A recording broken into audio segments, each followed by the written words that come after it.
So therefore, if anything, I'm throwing away my reputation right now. So don't believe that this is easy. People Yeah. accuse me of being a shill right now. For who? Anyways, doesn't matter. Yeah, For I to mean, who? who are we shilling for? There's no money in Uh, this.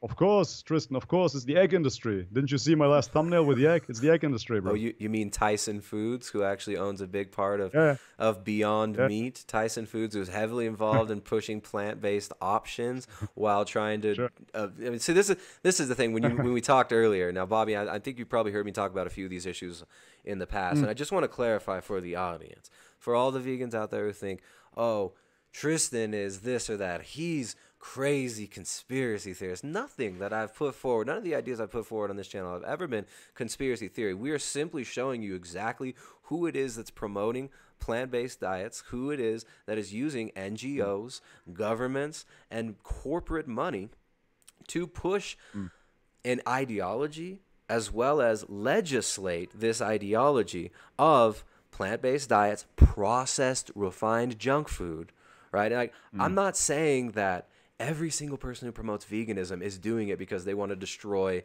our ability to feed ourselves.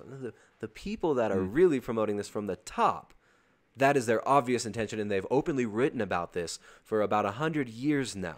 Since the early 1900s, mm, they've been openly saying that we are going to feed people a plant-based cellulose diet, and we're going to give them lab-grown meat. So it's not about pushing everybody mm, into veganism. It's about using it as a wedge issue in a false dialectic, because this is how the system works. It runs on false dialectics. It pushes the dialectic of veganism versus factory farming. When that's not what's really right. going on, the people promoting veganism are the same people who put the factory farming system in place. You're looking at people like the Mm, Rockefeller Foundation, this generational big foundation, the tax-free mm, foundations.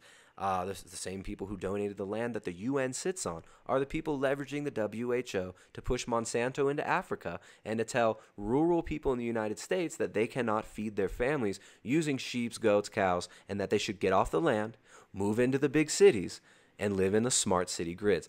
That is the thesis. That is what is happening. I'm not saying that, this is not some tinfoil hat craziness. This is reality. And if anybody studies geopolitics, history of the 20th century, you can easily map out the influences that I've mapped out for you. Or you could just say, oh, that guy's nuts. That guy's a dummy.